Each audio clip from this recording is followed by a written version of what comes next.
I'm being roasted by John right now. So it might look like I have fast hands from this highlight reel, but let me tell you, when I look at this video, I only see myself having much slower hands than Coach Ryan, who competes at a semi-pro level in the PPA Challenger main draw. And I wish I'm just being humble here, but trust me, I'm not. If you don't believe me, watch the whole video, and I'll walk you through the 4 mistakes in this video that I think can help you and I to improve our hand speed. And by the way, do yourself a favor by not sharing this video with anybody who's got slower hands than you, so you can keep destroying them in hands battles. So Ryan initiates a good speed up here. The ball is coming towards the outside of my forehand shoulder. This is actually a tough spot to defend. The ball is a little too far out for me to defend it with my chicken wing backhand, which I'm pretty good at. And at the same time, the ball is not quite far enough for me to extend my arm to do a proper forehand counter. On top of that, my body was also moving towards the ball, making it almost impossible for me to slide away from the ball to give myself more distance between where I'm going to head the ball and my body. As I was heading the ball, you can see that my arm was really jammed.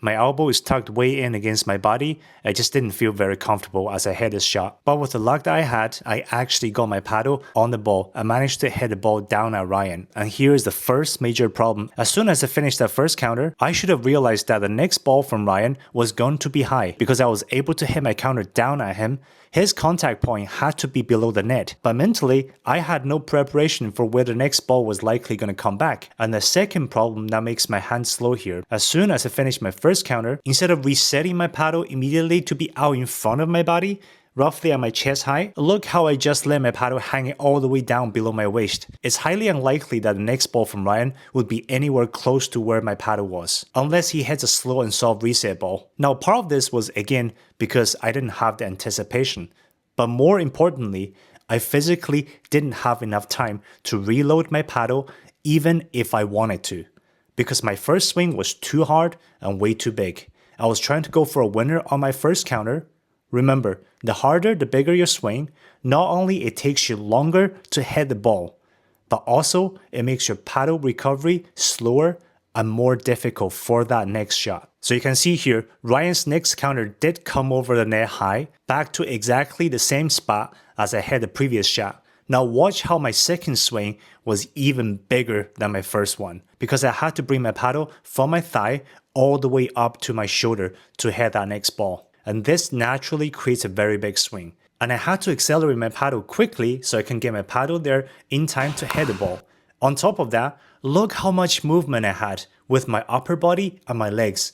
All of that movement coupled with a big and explosive swing, that's just a recipe for disaster. Because 7 out of 10 times, I would have mishit this shot. I got very lucky here with this second counter, and it ended up being a winner because the ball unexpectedly went to a spot that was impossible for Ryan to defend. And by the way, if it wasn't for the ZAMST ankle brace that you see me wearing in all of my recent videos, including the one you're watching right now, I wouldn't have been able to play any of the tournaments recently or do any of the lessons and make all the videos for you guys. Based on my experience, it's truly the best ankle brace that I've ever used so far. I bought mine with my own money at full price back in February, soon after I got injured. I'm not sponsored by ZAMST. I just wanted to share this amazing product to others who also have injury prone ankles like me, or perhaps you're also recovering from an ankle injury just like me, and you still want to keep playing pickleball, but you don't want to re-injure your ankle during this recovery. I'm confident that this ankle brace is going to do wonders for you because it's already saved me from rolling over my ankles again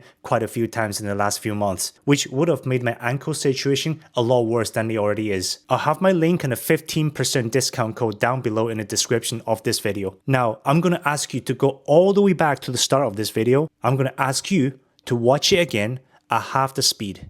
But this time, I want you to pay close attention to Ryan's swings, his paddle position, and anticipation throughout this whole hands exchange. Watch how much more compact his swings are, which helped him reset his paddles quickly between shots. Coupled with good anticipation for the next ball, he managed to maintain a really quiet and calm body throughout this entire hands exchange. So the next time you're out practicing hands with your partner, remember this: swing small, reset your paddle, anticipate the next ball. Tell yourself over and over again until you start doing this automatically. If you learned something from this video, give it a like. I have many other videos just like this on my channel where I do similar analysis on myself and top level pros like Ben Johns and Annalie Waters. Come check those videos out. You can subscribe to my channel if and only if you think you're getting value from my content. Who is this guy? Like and subscribe. And this is Jiang from Backpaddle Pickleball. I'll see you soon.